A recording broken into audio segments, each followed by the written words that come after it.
HighBridge, a division of Recorded Books, presents Follow the Stars Home by Diane C. Mcphail, read by Jessica Marchbank. Book 1. Chapter 1.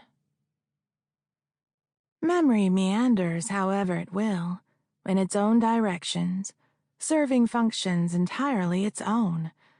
Like this river I so strangely love, it may transport bits and pieces, both large and small, for long distances, strange items long submerged, bobbing now and then to the surface of awareness.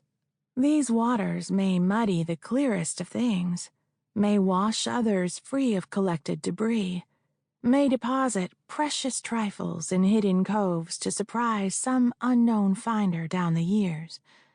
Memory is like that, its flow self-defining through life, singular bits of lost perception surfacing now and then, evaporating sometimes entirely with the passage of time, only to re-emerge like one evaporated drop of rain, falling, joining others as streams and rivers, becoming the sea, like this river I am waiting to travel.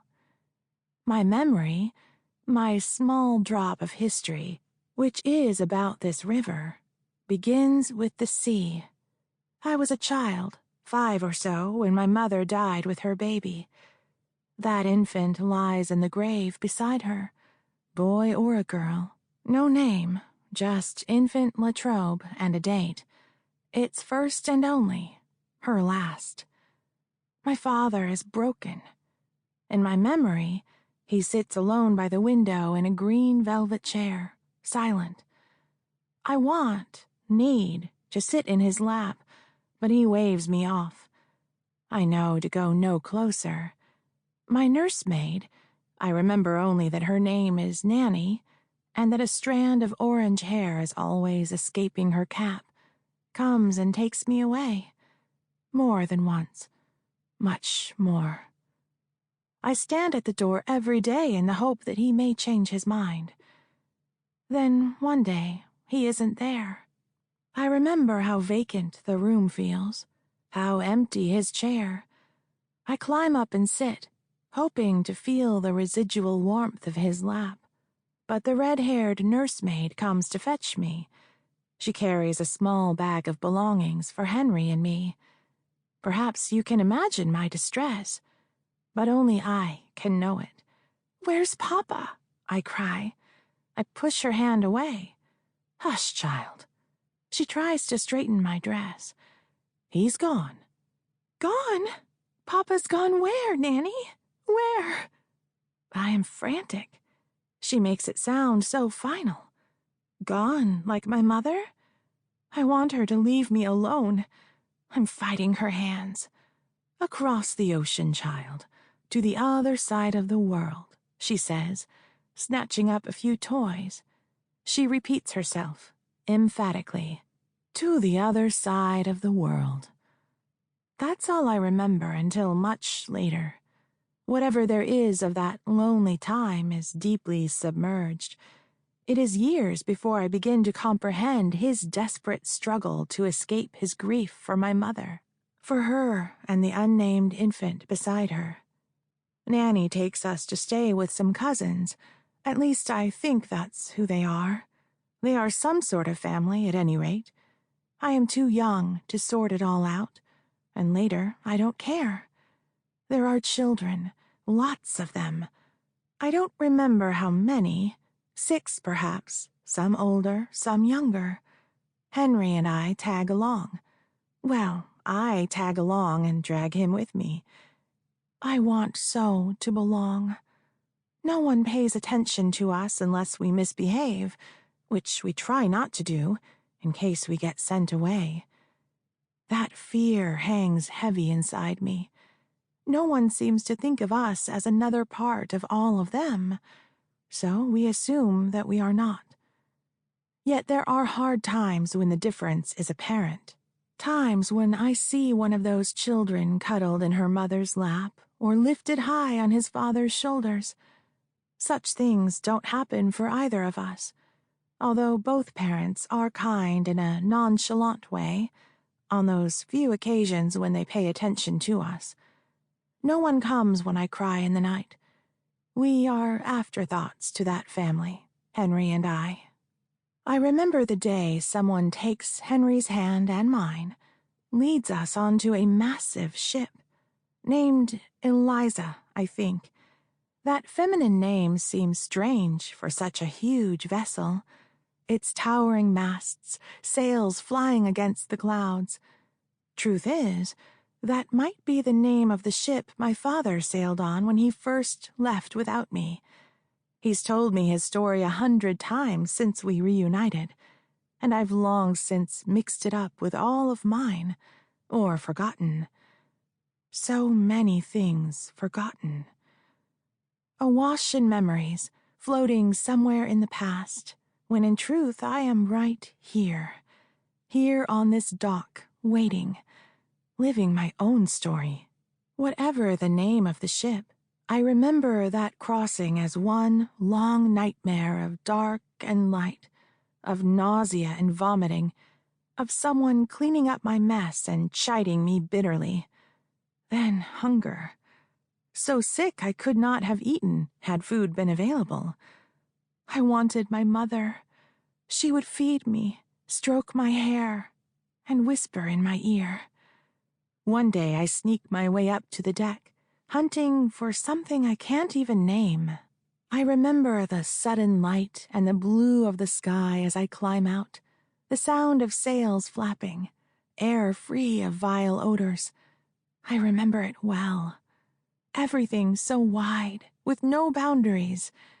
The lapping sound of the water against the sides of the ship. And the wind, oh, the wind. I put my arms in the air and allow it to hold me. I'm drifting again, like the water, the sea, the river. Ah, the river. Begin with the river, this treacherous assemblage of untold drops of rain or dew or snow, collecting and seeking its way to the sea, the most major river of this new world, barely explored, waiting to be conquered. Nicholas and I are prepared to do just that. Chapter 2. There has been no calm water since the day we met, Nicholas and I. He is a close colleague of my father, nearly my father's age. So the problem was obvious from the start. He was too old for me by far, even in an era when men commonly were older than their wives. The larger problem, perhaps, was that I was too young, even in an era when it was common for brides to walk down the aisle to marry at only 18 or younger. I was an emerging adolescent when he first knocked at the door of our house. He had come to propose some business to father. Since I happened to be passing through the front hall on my way to the library for an architectural reference I needed, I let him in. Yes, I opened that wide oak door as he stood with his hand raised, about to knock again. So handsome he was and is, tall and angular, with narrow features and a thick head of wavy dark hair. Just the sort of man to capture a young girl's fancy. "Miss Latrobe, I presume?"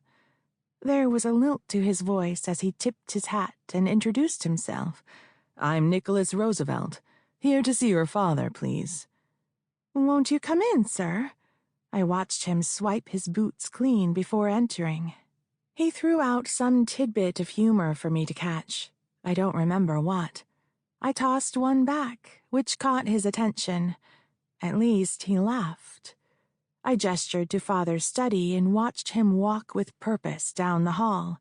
With each rhythmic step, his shoulders shifted as in an unfamiliar dance step. Something in me quickened. Something new and unexpected brought my body taut and urgent. I heard the enthusiasm of my father's greeting as he closed the door to his study. I stood there, looking at that door, holding those unfamiliar, imperative urgings within me until there was nothing to do but continue to the library and search for my architectural book. I had a drawing to complete, a drawing of a home we never had. Yet in that moment, I knew in the core of my being that this man would be my life. And so he is, and has been, and will be until I die. I'm adrift again. Time is almost irrelevant, the past and this present moment flowing together, as my own life flows here now into these turbulent western waters, this riverine network that forms the western boundaries of this new country. So I'll begin, finally. You were wondering? Yes, I'll begin.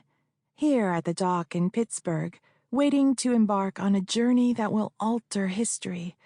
At least we believe so, Nicholas and I, assuming that we are successful. There is every reason to believe that we should be. We have spent the last 3 years preparing for every challenge these waters may present to us. I am impatient to see my husband's face. The moment is approaching for our venture to begin, along with the brave task it will involve. Speaking of brave tasks, I am paying entirely too little attention to this unruly crowd amassing outside our doors on the dock of the Monongahela River. Falling Banks, I'm told the name means. An alarming name for a river. Fortunately, our journey begins at the juncture where that river ends, where it flows into the Allegheny and becomes the Ohio. Our launch here, I presume, is well beyond the danger of falling banks. Come now, Lydia. Pay attention. You must focus. It's almost time. I fix my gaze out through the dirty glass doors of the Mississippi Steamboat Navigation Company. A jostling crowd made up of every sort of person, from well-dressed Pittsburgh elite to rough-clad dock workers, is forming, all waiting for me to join my husband, yes, my Nicholas, on his steamboat. More importantly, to see his remarkable vessel launched, the one the world deems an impossible folly. I am aware of how many out there who actually wish to see us fail, if only to boast how righteous they are in their predictions of this venture's failure. More than a few even dare to make that plain to Nicholas's face. Only yesterday, a well-attired gentleman approached us on the dock. I thought he must be curious about our remarkable boat. Instead, he accosted my husband with loud, belittling insults. Foolhardy! He tapped his cane at Nicholas's toes, almost striking him. It cannot be done. So rude. He continued, looking about to see how much of an audience he'd garnered. He thwacked his cane, again barely missing Nicholas's foot. And you are just the man to prove its folly. He laughed disparagingly. Trying to prove you're a man, are you, Roosevelt? Indeed, sir, Nicholas responded, his demeanor one of exceptional, dignified calm. And you are right, sir. I am the man to prove it. To prove it can be done. He paused. To prove not only that it can be done, but also that it will be done. A simple matter of removing the knot. Nicholas took my arm, smiling down at me. We turned away, as if the man's comments were nothing, which is indeed what they were. It seems only those who understand the powerful workings of steam comprehend how possible this venture is, enough to invest heavily in our endeavor, though the number of those who think toward the future is small. The steamboat New Orleans, built according to Nicholas's design, is funded by the two Roberts, Fulton and Chancellor Livingston. Its construction was based on information we garnered on our previous momentous, if disastrous, flatboat journey. Our honeymoon, that was. 6 months spent on a primitive flatboat, charting the river. with me at Nicholas's side. I believed in him then. That voyage is evidence. And I believe in him now. This steamboat journey with him, a feat never attempted before by anyone, will prove my husband's pluck and intellect, and will confirm my confidence in him. Well, and if I must confess, I am seduced by the sheer adventure of it. I cannot resist this voyage any more than I could have passed up that ill-starred 6-month honeymoon expedition. Our honeymoon on the flatboat was an adventure like no other, in spite of my carefully designed living quarters, for which Nicholas gave me free hand. My simple training in architectural drawing with my father was brought to fruition, if only in a minor way.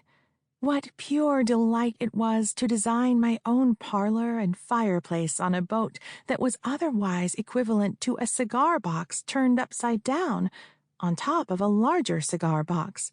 I could miss this embarkment, thinking back on that voyage. The night we woke in terror to a pair of Indians invading our sleeping quarters, demanding whiskey.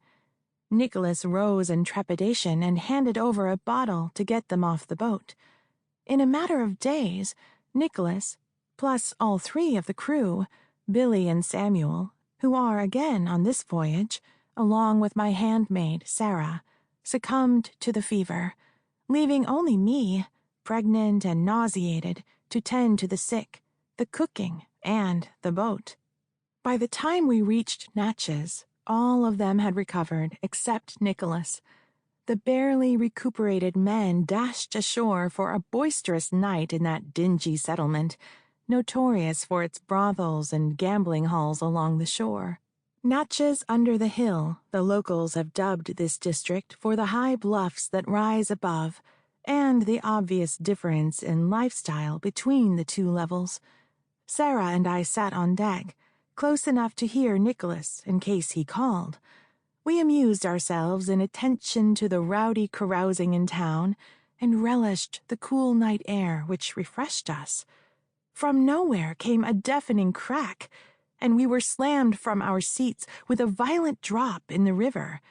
Scrambling for footing, we sloshed through the water surging round our feet. Our hull had been punctured. We had landed on a snag.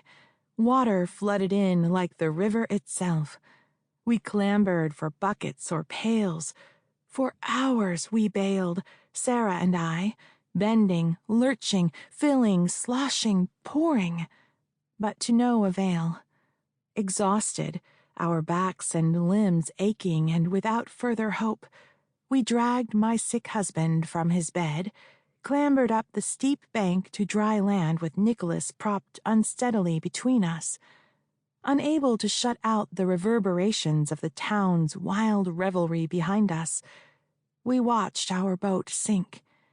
At dawn, I heard the men return, their low laughter halting as they caught sight of the 3 of us sprawled on the bank in the early light. "Where's the boat?" Billy asked, almost as if it were an ordinary question. I pointed at the vague outline of the rails under the waves of dark water. The awning I had installed on the roof of the cabin was ripped and flapped about in the varying current. Nicholas tried to raise his head, but he was still too weak. An astonished silence ensued. Then chaotic noise, feet scraping down the bank, splashing into shallow water, slamming and banging as Billy righted the rowboat and landed it on the roof of the flatboat, where the now barely attached awning wrapped around him in the current. "It's scuttled," he announced, defeat in his voice. "Ain't no way to get this thing off that snag." Wet boots sloshing, he heaved the rowboat to shore, and then the 2 men dragged it onto the bank. "At least we got a sturdy rowboat to handle this wicked river to New Orleans." And we did. But that's another story altogether. Wandering around in my head, caught in the past again. Focus now, Lydia. I'm impatient, tired of waiting to board my husband's new vessel.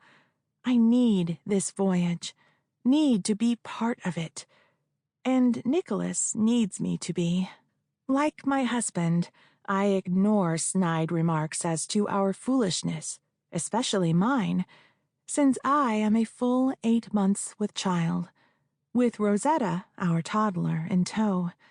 This boat is assuredly safer than the flatboat that sank, or the rowboat that brought us all finally from Natchez to New Orleans. I do not listen to the criticism, nor does Nicholas. What would be the point? Nicholas's keen mind has attended to every consideration in the design of this boat, including the side paddle wheels, which he suggested to Robert Livingston a good 10 years ago, only to have his idea scoffed at and rejected, then subsequently appropriated and presented to Fulton as if the design were Livingston's own. Chancellor Livingston, who administered the oath of office to this country's first president. Now it is Fulton who gets all the credit associated with steamboats, but Fulton's boats handle only calm waters. The New Orleans is a different invention altogether, designed to conquer waters no one else would dare to defy. All the credit for this achievement will be my husband's. This waiting, time is stretching out. Discomfort gnaws at my legs. I shift from foot to foot, wiggle my toes and my boots to relieve the distress. At least they are dry. Standing is more and more difficult with my growing belly and a nagging pain in my low back. Only the windowed entrance to the offices separates me from the rambunctious crowd gathering on the dock. In a moment, I must negotiate that crush. The glass doors, on which the company name is prominently painted, are smudged with handprints, despite being cleaned yesterday. No matter. I have a reasonable view. I am just awaiting the boarding whistle of the New Orleans. Though I am anticipating that jarring sound any moment, I fear I will jump at the whistle's explosive blast. At the water's edge, heavy, cinder-laden smoke from the boat's tall stack trails black across the murky sky, darker yet more alive with its embers than the gloomy industrial air of Pittsburgh, which we have been breathing for almost 2 years. I will welcome clearer air out on the river. Our boat is schooner-rigged, with masts and sails, in case the engine should somehow fail, which it will not, as we will not. Here among keelboats and flatboats, our vessel's appearance is massive and unusual, its masts and smokestack like the offspring of a union between sailing ship and river barge. My fingers are at work in the soft fur at the neck of Tiger, my great black Newfoundland dog, who will accompany us on our voyage. Another detail that elicits insults. I am trying to stave off anxiety. Close beside me, my friend Marguerite.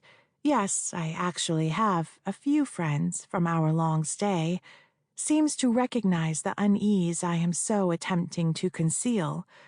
She touches my arm, comforts me with a knowing smile. Rosetta clutches tightly at my knee. She's holding my leg and sucking her thumb, her little face hidden in the folds of my skirts. I lean down to reassure her, but she shakes her head and buries her face deeper into the white muslin of my dress. I'm hoping she won't leave it smudged before we walk to the boat. I am considering the mud of Water Street and wondering how to hold my hem and Rosetta both when Bessie, our pretty young nursemaid, appears and scoops her up. Rosetta's little bonnet tumbles as she snugs her face into Bessie's neck. Quick as always, Sarah reaches to catch it. The friends who've come to bid me farewell smile at this simple domesticity. There is nothing either familiar or domestic in what is about to come. In a moment, we will open these doors and make our way to the deck of the New Orleans, an untried vessel unlike any before it. Beneath my fingertips, Tiger emits an unexpected low growl. Outside, someone shouts in the crowd, and then another, then more. I stare through the dirty window as a chorus of bellowed insults rises dark as the smoke from the stack, insults turning into chants of mockery and worse. No wonder my sweet Rosetta is afraid. So am I. I want to cover her ears. My heart is racing. My fingers hidden in Tiger's fur are trembling. This jeering crowd is more frightening than any part of the river Nicholas and I traveled by flatboat, even with all the mishaps. Here I am, surrounded not only by my few friends, but also by an inelegant gathering of otherwise elegant women, almost all in fine white muslin dresses. Mine is a necessity for the show of our departure, not theirs, which are nothing more than a show of ostentation, barely covered by short Spencer jackets or fur-lined tippets hanging to their knees. A few wear less elegant redingotes, like mine, if they prefer warmth to fashion, which I do.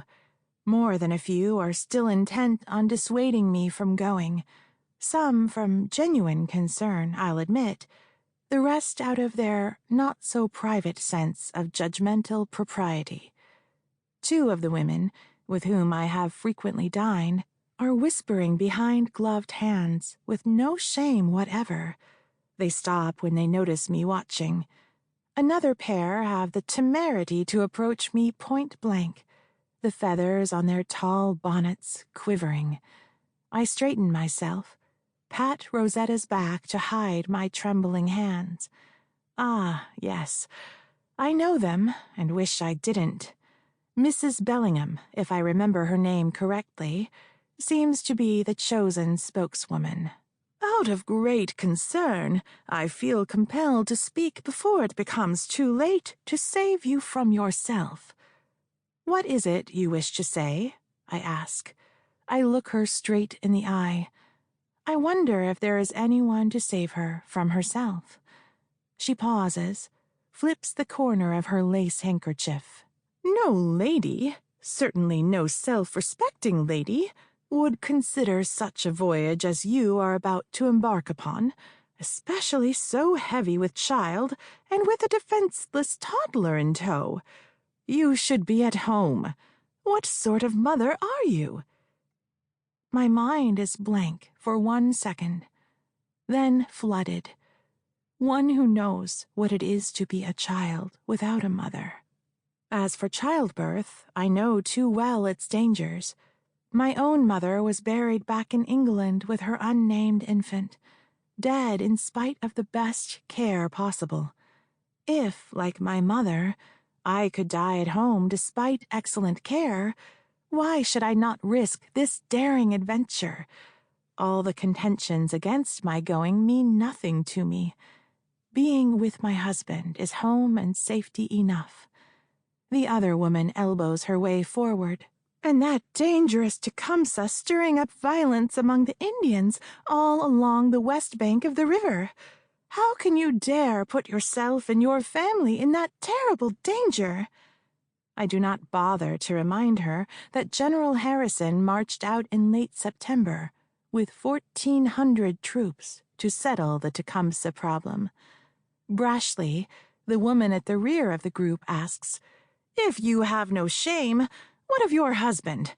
Has your husband none himself that he would permit such behavior from his wife?"